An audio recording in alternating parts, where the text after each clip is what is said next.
So far during this year's Mental Health Awareness Month, right here on Lessons from the Screen, we have looked at what mental health is. We've looked at the disparities and the issues with getting mental health services in the community. And now it's time to look at what mental health disorders are and the symptoms they present. Because out of the top 7 barriers to treatment, only one has anything to do with issues not related to personal beliefs or societal fear. 40% of Black people don't get treatment because they are in denial.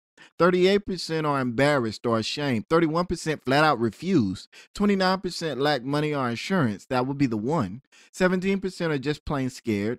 17% don't know what to do. And 12% are just hopeless. We are going to get to what can be done. But right now, we're still in the process of defining the problem. Because we believe that once the problem is thoroughly defined and identified, real steps can be taken towards solving it, and not before. Lessons from the Screen is back, presenting these facts with a little opinion laid on top of that. And in August on the Freedom Train Network, we talking mental health because it needs work. Everybody ready to move whenever their body hurt, but when their mind is broken, they don't even drink. I guess it's crazy to make sure that you're not, and that's why we talking about this here right now. And welcome to another episode of Lessons from the Screen, the show where we give you a review of whether or not any information that you can get from any particular screen of any kind is worth your time. We waste our time and energy and brain power so that you don't have to. You're welcome.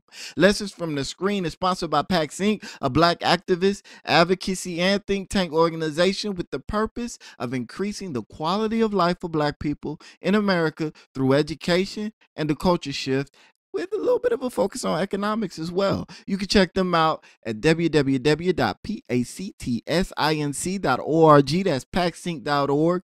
Leave a donation, take a survey, volunteer, get involved, do whatever you can to make sure that they succeed, because they're doing whatever they can to make sure that you succeed.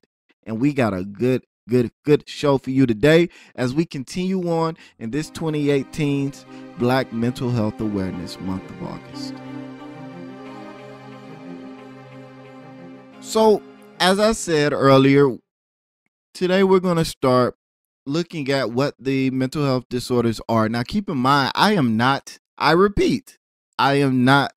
licensed and professional mental health service provider. So, don't take what I say and self-diagnose yourself and then run to the doctor and say, man, Pat on Lessons from the Screen told me I had this, because that's not what I said. All I'm doing is giving you some basic information about what these things are so that you can be a little bit more informed, do your own digging, and then when you go and talk to your mental health provider or your primary care physician, you can have that discussion with them on an equitable basis and understand a little bit more about what's going on instead of just taking his word for it or her word for it. And remember, like when you're talking to your PCP, your professional care provider, or even if you're going into the emergency room to get taken care of, remember that your health is your responsibility. It is not your doctors. It is not your mental health providers. It is not anybody else's. It's your responsibility. They have a responsibility to you to assist you in getting healthy,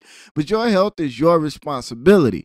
So when you're having these conversations, that is a two-way dialogue. That is a conversation. That is not you listening to your doctor lecture you about how you feel. That is you giving information, them receiving the information, giving it back, you receiving that information, giving something else back. It's a dialogue. It's a conversation. It's an equitable exchange. If you don't have that with whoever you're getting your health services from, you need to go somewhere else. We're going to say that like that. And you can tell your doctor that I told you that, because I did tell you that. And it's good advice. And if he got a problem with that or she got a problem with that, they're a horrible doctor's office to begin with. Excuse me. Just raged a little bit. Sorry, I listened to the Fix rant before I recorded this, so you gotta excuse me. I had to get that out of my system. Anyways, moving forward. So actually, you know what? Since I just ran it for a good little bit, we are gonna talk about these disorders. We're gonna go over a few of them, and then the next show we're gonna go over a few more, and then we'll be done with that. We'll move on to the next portion. But I'm gonna stick the intro music in right here so that we can start off right and I could woo-saw a little bit.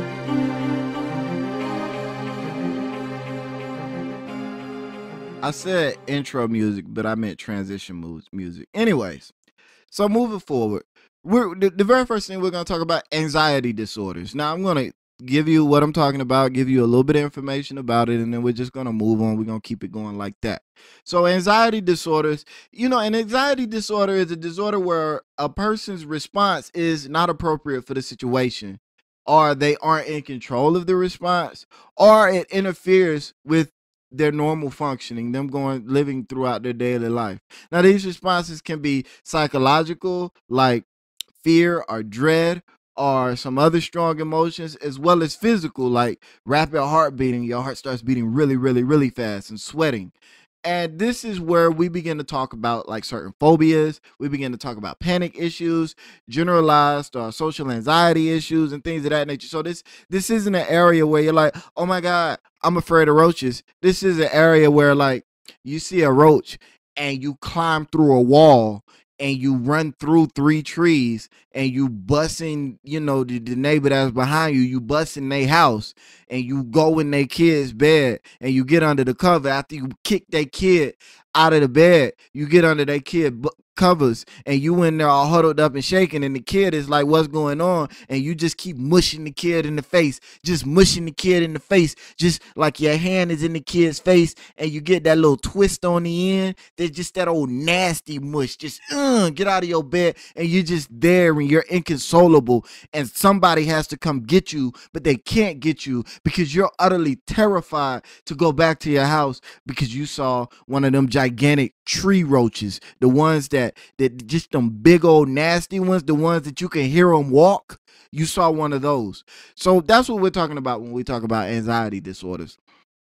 Now, generalized anxiety disorders, and we want to harp on this just a little bit, is a disorder that causes anxiety or exaggerated worry about everyday life events with no obvious reason to worry. And so the reason why I want to harp on this a little bit is because this is where cultural differences comes into play.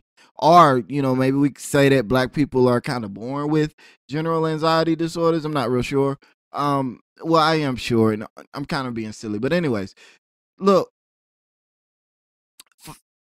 for instance, right? Take this, right? If a white person experiences the same stress response as a Black person to a police encounter of any kind, then that might be an issue for that white person. They might need to go and talk to a mental health professional and get their issues worked out.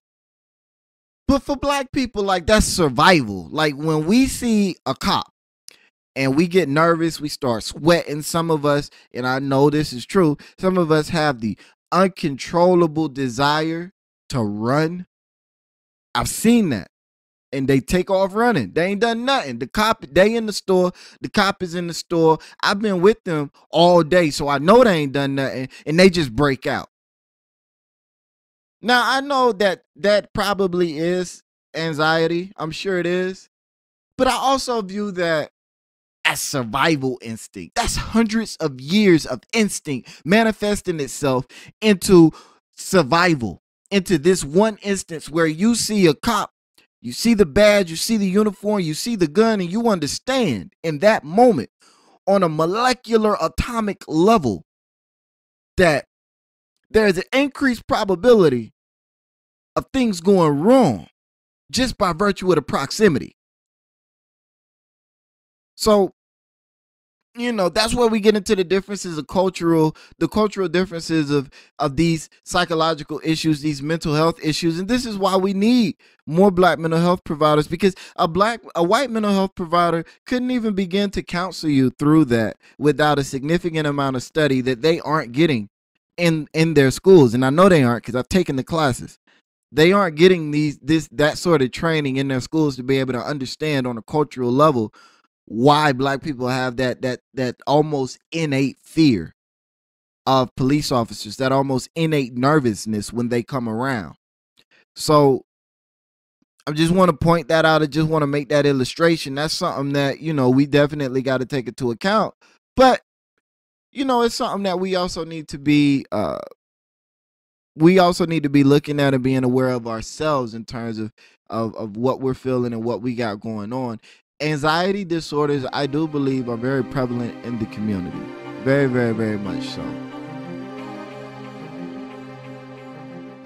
So, next up, we got mood disorders. Now, mood disorders involve persistent feelings of sadness or periods of feeling overly happy, manic almost, extremely jubilant, are feelings that fluctuate from one end to the other wildly.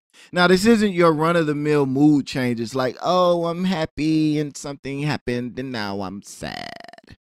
This is someone that is jubilant or excessively happy or manic, as I said earlier, one moment, and then the next moment they're inconsolably sad. They're they're they're they're just bawling uncontrollably, and they're just to the point of misery. Now, and we're talking about going from one extreme to the next with very little, if any, stimulus at all.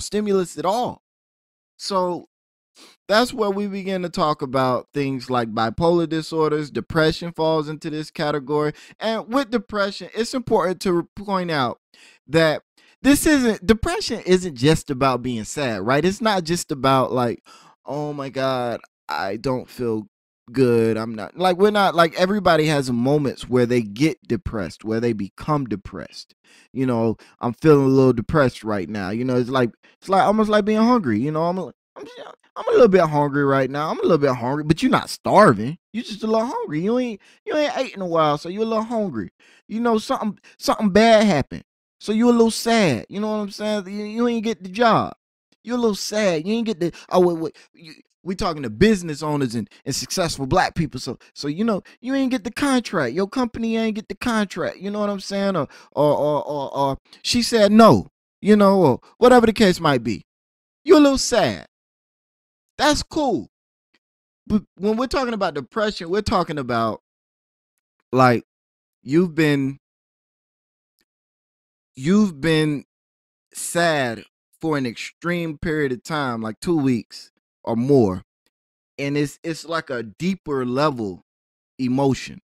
And in some cases, it's not even the sadness of it, because a lot of people that are depressed feel emptiness. They feel numb. They don't feel anything.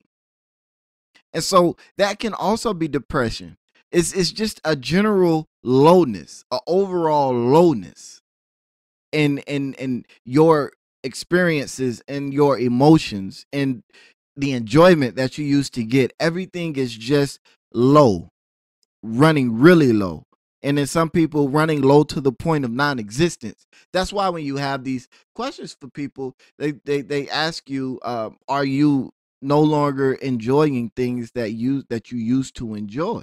That's where you get into why that question is so relevant, because we're talking about with severe depression, extreme emptiness, extreme sadness, an extreme state of lowness, low energy, just low excitement, just lowness. So I want to point that out. This isn't your regular like I'm sad. This is like an extreme sense of numbness or emptiness or lowness. So when we're talking about mood disorders, those are the kinds of things that we're talking about. So then you have your psychotic disorders. Now, psychotic disorders involve a distorted awareness, hallucinations where you see or hear things that aren't there, or delusions.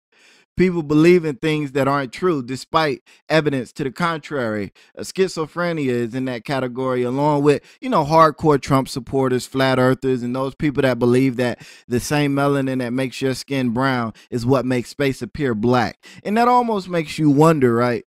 If psychotic disorders are being normalized or are being taught or inculcated by our failing education system, because there are a lot of facts out here disproving a lot of beliefs that people consistently have, these unchanging beliefs. Uh, you feel like you're living in a land of psychotic people. And of course, I gotta say this again because I understand, you know, people don't have senses of humor. People don't understand humor. People don't understand jokes. People don't understand sarcasm. So when you say things nowadays, and maybe that's another form of some sort of adjustment disorder or psychotic disorder that we have developed as a nation. But for some reason, when you say things now, people take you as being serious, no matter what you say or how you say it. So I gotta put that out there. That whole last part, I was just joking, guys. Chill out. But psychotic disorders are no joking matter. There are a lot of people running around with schizophrenia, a lot of people running around with other psychotic disorders, other types, dementia and things of that nature. And those are very serious disorders, commonly seen in the elderly, although we do see them manifest themselves in younger people frequently enough. So those are things that you definitely want to get somebody checked out if you're starting to notice or see things that you perceive or that could potentially be a breakdown in their awareness or their attachment to reality. Like Omarosa saying that Donald Trump wasn't a racist, that was psychotic. But she seems to have snapped back. So, whatever you feel.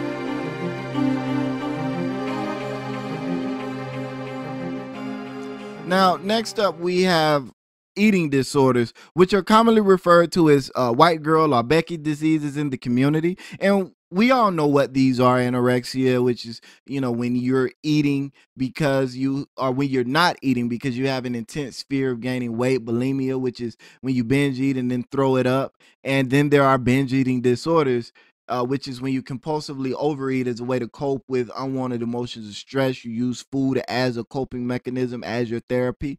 And while we might laugh and joke about the teenage white girls and things of that nature, it's important to remember that because of our interaction with their culture, we have far too many black people dealing with eating disorders as well. This is not some matter that we should just continue to laugh at and write off as a Becky disorder. This is something that really does affect a lot of black people, predominantly black women, because these eating disorders, especially things like anorexia and bulimia, are things that primarily affect women. But we need to take these serious. And I'm going to harp right here for a moment because the stigma of eating disorders being a white person issue is so prominent that a report was released in the mid 2000s, which presented it showcased this.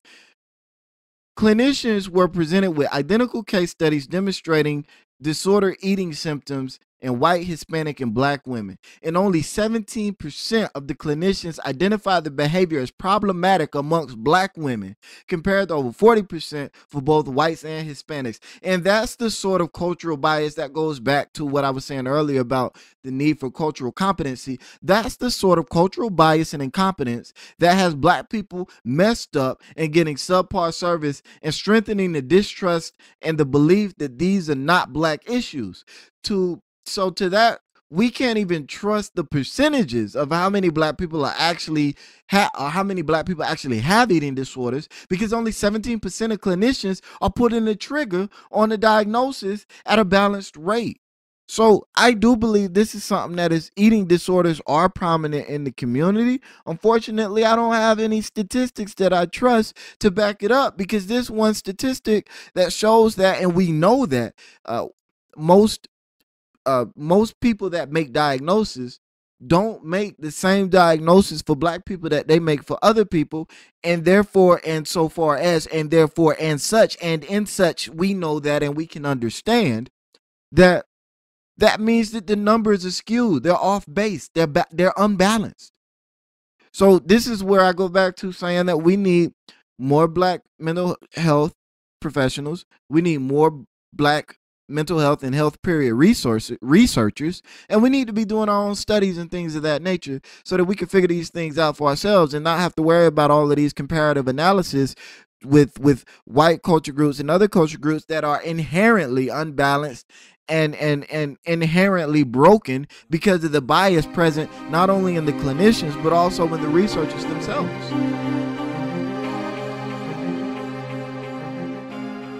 Now we have impulse control and addiction disorders, and these are disorders in which people are unable to resist urges to do things that could be harmful. Pyromania is one, and this people have the urge to set things on fire, play with fire, Kleptomania is another one. People have urges to steal, compulsive gambling. All of these are impulse issues, and we all know what addiction issues are. So your homeboy that says that he just can't keep his hands to himself when a pretty girl walks by, yeah, that dude, after you fuck him up for violating the system, take him to get some help because he might need that.